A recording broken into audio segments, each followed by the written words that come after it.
This is the spiritual reading for the week of July 29, 2018. Uh, I feel so much more clarity with everything in general since attending the John Barnes Myofascial Release Seminar this past weekend. One thing I did notice is that my connection to the other side was slightly compromised in some ways because of the loss of my child.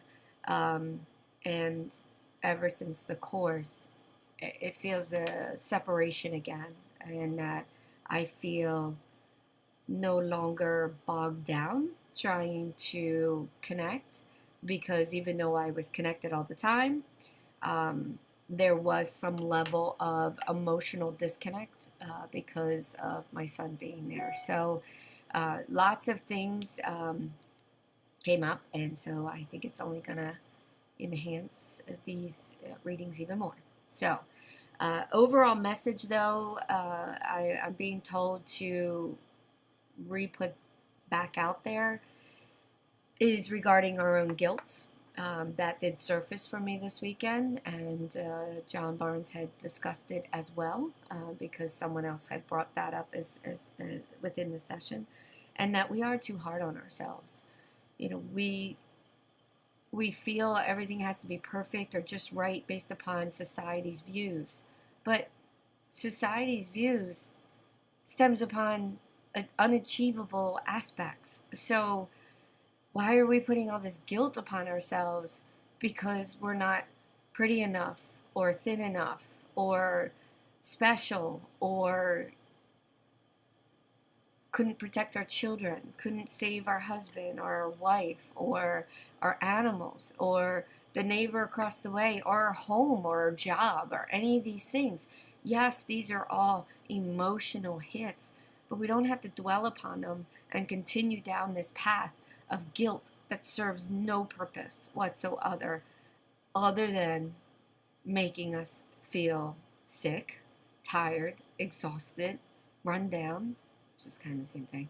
Um, so, one thing I discovered I need to do, amongst a few other things from the seminar, is I need to let go of my guilt over losing my son.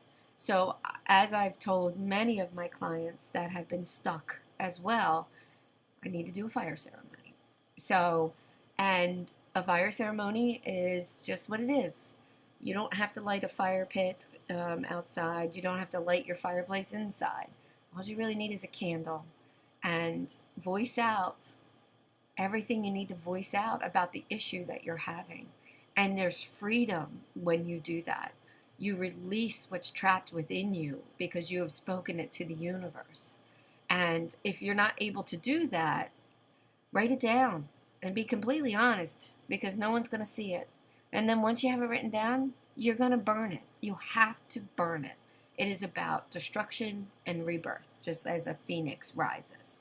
So that's the main message the spirits and all them wanted me to bring up, is a little bit of my personal, and also a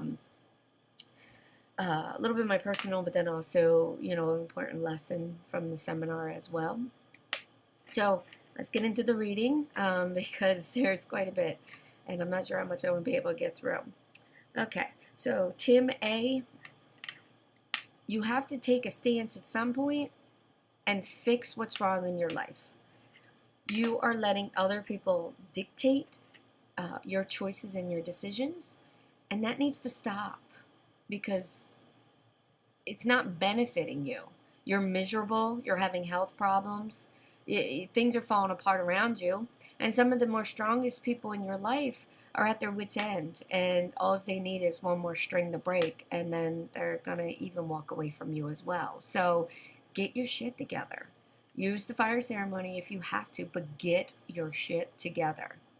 And this comes from Grandpa on Dad's side.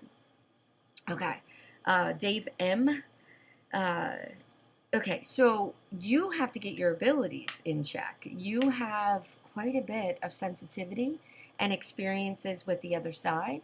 I feel that they are trauma related, that you had some form of trauma, maybe near death, maybe not, but some form of high trauma situation where the abilities kind of came back on, because we are all born with it, but you still don't have them in check.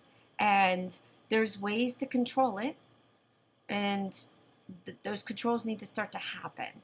Um, Physically, I feel you've been doing okay, because you are such a very lighthearted, happy-go-lucky, go with the whatever flow uh, that you can.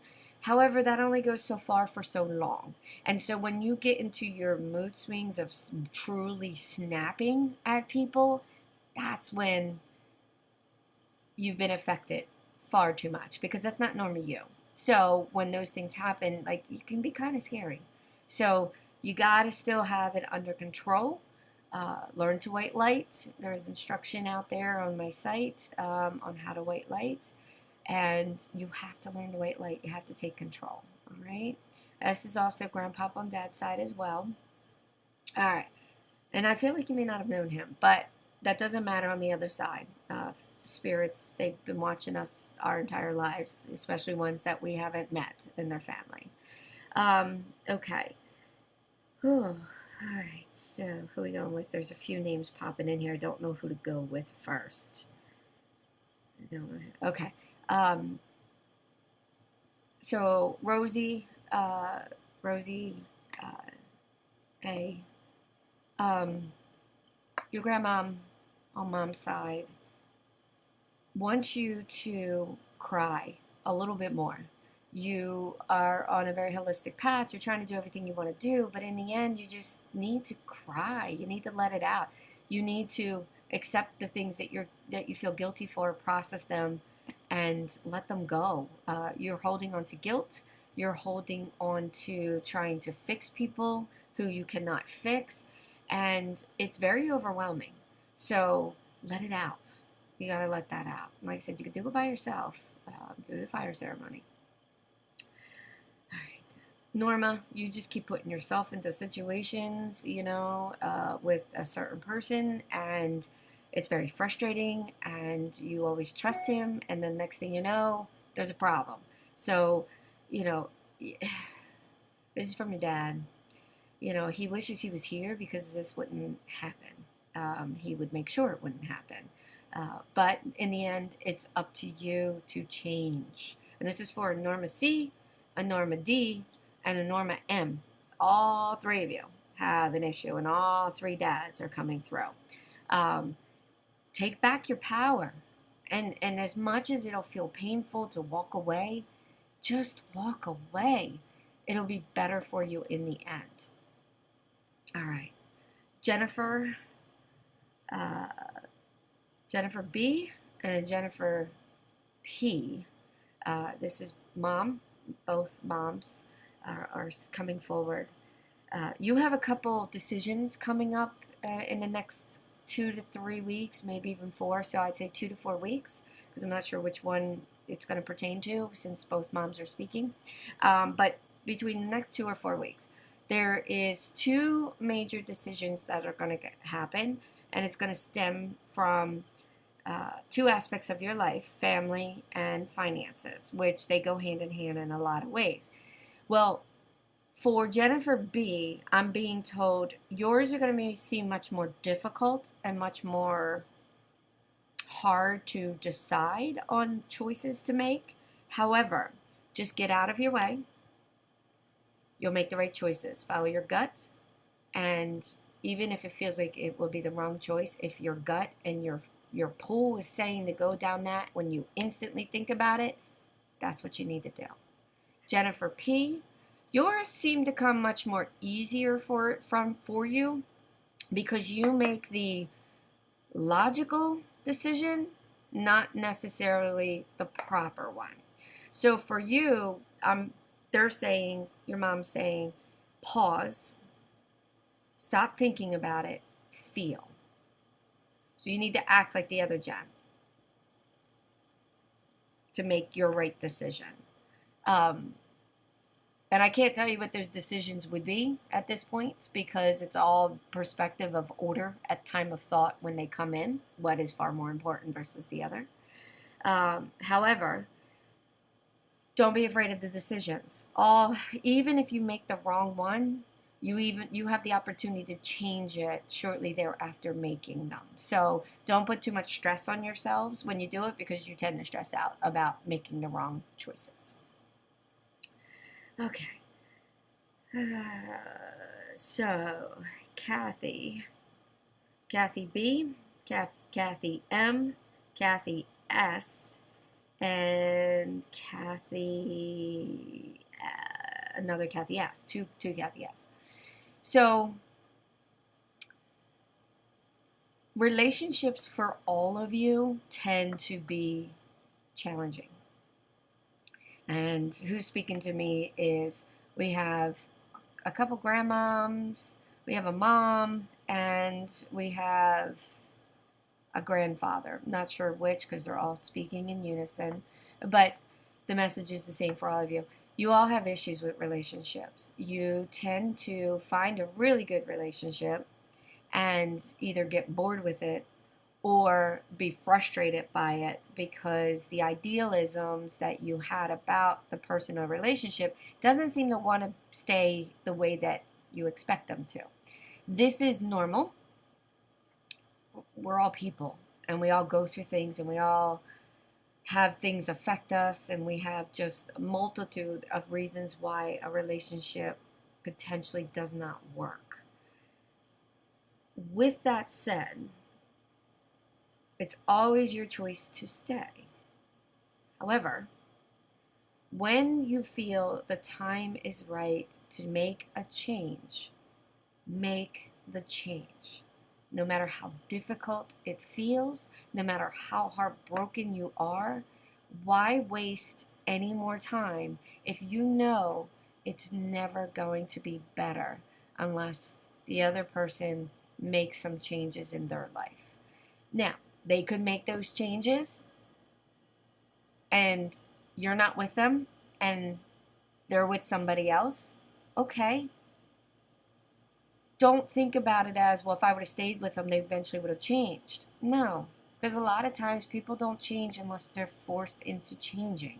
And when they're forced, I don't mean because you're lecturing at them to say change. What they mean by forced is they lose the best thing in their life and realize they have to change themselves in order to be what they want to be, as well as contributing to a relationship. Because in the end, we don't have a 50-50 control over the relationship. We have 100% control of yourself, and the other person has 100% control of themselves. And sometimes it just doesn't work and meet in the middle.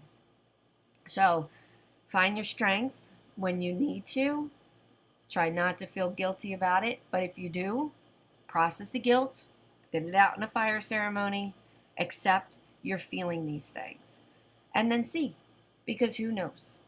If you were to separate and they have a more, what's the word they're trying to say? Hold on. A more, an epiphany about what they want themselves, then that only makes your relationship stronger. And if they don't, and then eventually years later they do, then that's great for the next person. Because in the meantime, you'll have moved on to someone else.